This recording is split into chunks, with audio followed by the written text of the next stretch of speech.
This is Algebra 2, Section 1.3, where our learning target is students will be able to write equations of parallel and perpendicular lines. I encourage you to pause the video and try the 2 warm-up questions on your own before I write down the answers.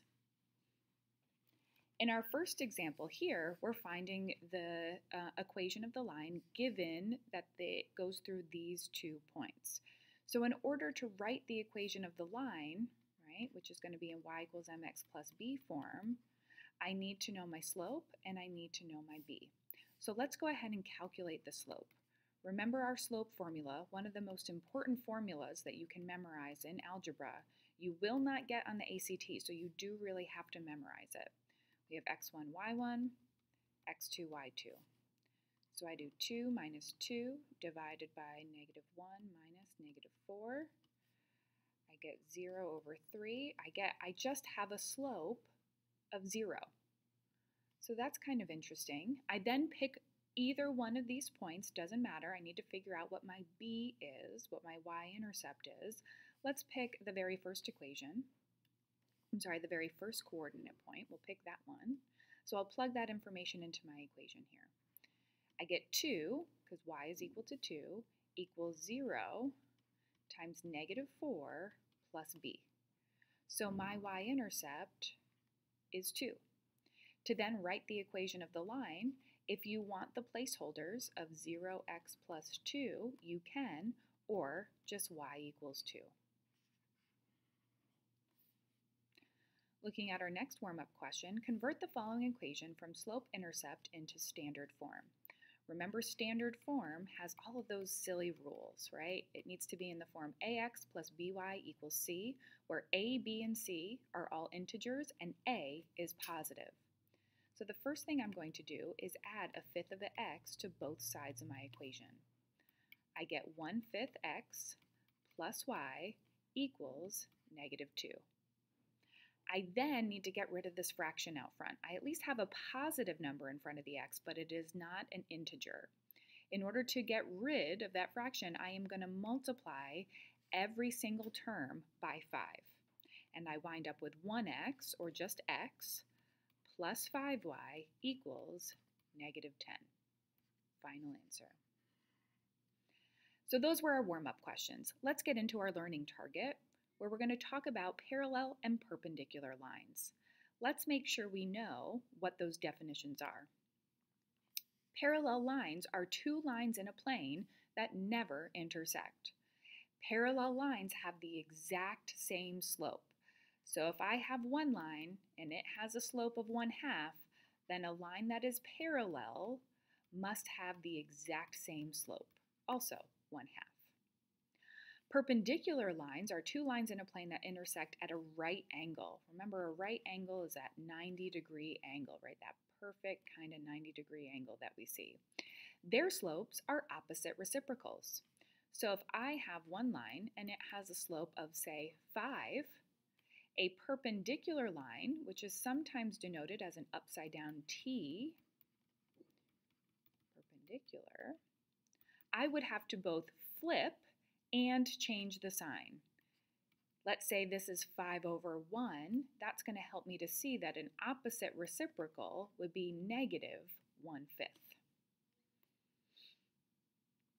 Let's first do some examples where we try to figure out, are they parallel, perpendicular, or neither? So I have my first equation, or my first line here goes through these 2 points, and my second line here goes through these 2 points. In order to compare them, I need to calculate the slopes for both of these lines. So that's why in our warm-up we did our slope formula, because we're going to need it today. And if you need to label your points, right, x1, y1, x2, y2 to help, go right ahead.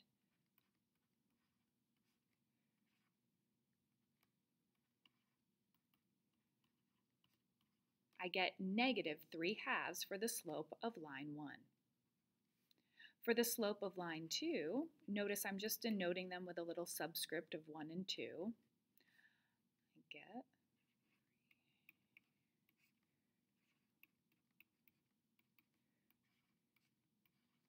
now when I compare these, I don't know, right? Oh, sorry, that should be a 3 plus 2. My bad there, my bad. Gotta watch my own signs. 3 plus 1 gives me a 4. 2 plus 4 gives me a 6. Now I need to compare these two. Do I have opposite reciprocal or the same slope? Well, to be honest, it's hard to compare these because this fraction here is not simplified. I need to simplify that fraction down. Once I do, now I can compare these. I see that this is a negative 3/2, this is a positive 2/3, so that tells me these lines have opposite reciprocal slopes and are perpendicular. Over here, let's do the same thing all over again. And if you'd like to pause the video and try this on your own, that's what I usually do in the classroom.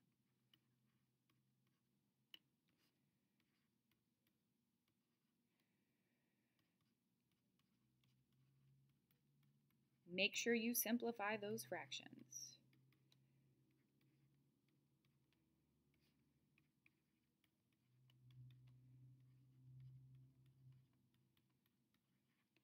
Here, I wind up with slopes that are exactly the same. They're both negative 3, so therefore that tells me these lines are parallel.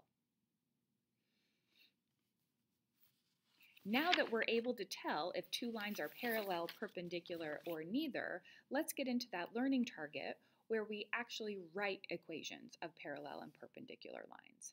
So in order to do this, you need to identify what slope you should use. You use the same slope if your lines are parallel. You use opposite reciprocal slopes if perpendicular. Use y equals mx plus b, the slope, and the given point to write the equation of the line. That is just like what we did in section 1.2. So if you need to refer to your notes on how to do this, we did this in last section, section 1.2. Let's get into our first example. Write the equation of the lines that are parallel and perpendicular to 3x plus y equals 1 and pass through the given point, negative 2, 1. Now, in order to do this, I need to know the slope of this original line that was given to me. Right now, it is in standard form, ax plus by equals c, which means I don't know what my slope is. So I need to rewrite this in y equals mx plus b. I'm going to subtract 3x from both sides. I get that the equation of this line is y equals negative 3x plus 1. Now it's in mx plus b form. In order to write this as a parallel line, the parallel line that goes through this point, I know it needs to have the exact same slope as my original line. My original line has a slope of negative 3. That tells me the slope of my parallel line must also have a slope of negative 3, and it's going to go through that point, negative 2, 1. That represents my x and my y. So what I'm going to do is I'm going to plug that information into y equals mx plus b and solve for my b value. 1 equals negative 3 times negative 2 plus b.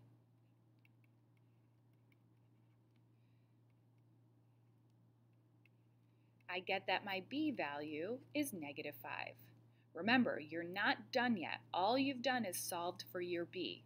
You now need to take these two important pieces of information and plug that back into the equation, y equals mx plus b. Remember, an equation of a line needs to have an x and or a y in the answer. To write a perpendicular line, one that is perpendicular to this original line that was given to me, I need to take the opposite reciprocal.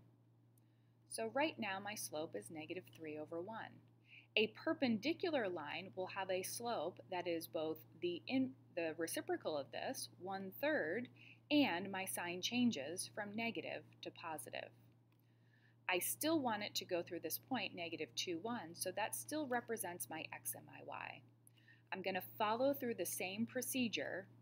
Don't stress out about the fractions. We're going to be able to work with them. I get 1 equals 1/3 times negative 2 plus b. 1 equals negative 2/3 plus b.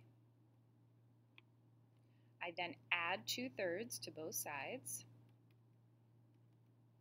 1 and 2/3, normally in Algebra 2 and above, we like to write those as improper fractions instead of mixed numbers. So 1 and 2/3 is 5/3. I then rewrite my equation, putting my slope up front and my y-intercept in back. And I get y equals 1/3 x plus 5/3. Let's do a couple more examples. Write the equation of a line that is perpendicular to this line and passes through the point -3, 6. There's my x and y. Now, since I'm asking for perpendicular, I need to figure out what slope to use. Well, the slope of this line is -1/3. The slope of a line that's perpendicular will be 3, +3, 3/1, however you like to write it. So let's take that same procedure of plugging in this information into y equals mx plus b and solving for b.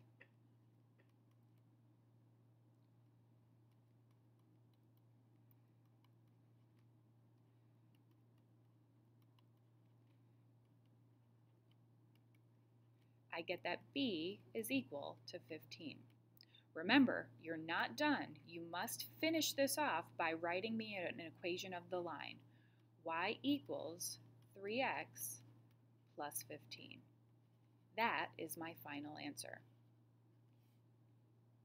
Let's look at example 4, because you're going to see a similar question or two on your homework. Write the equation of the line that is parallel to y equals 9. I encourage you to pause the video and try to draw what y equals 9 looks like. Remember, is it horizontal or is it vertical? Y equals 9, here's my x and y coordinate plane. Y equals 9 is up here, and it is a horizontal line. It is all of the coordinate points in which the y value is 9. I need to write an equation of a line that is parallel to that. I could pick here. I could pick down here. I could pick somewhere in the middle. There are an infinite number of correct answers to this question. It could be y equals 8, y equals -10, y equals 5,233,670. These are all correct answers to this question here. Please let me know if you have any questions. That concludes section 1.3.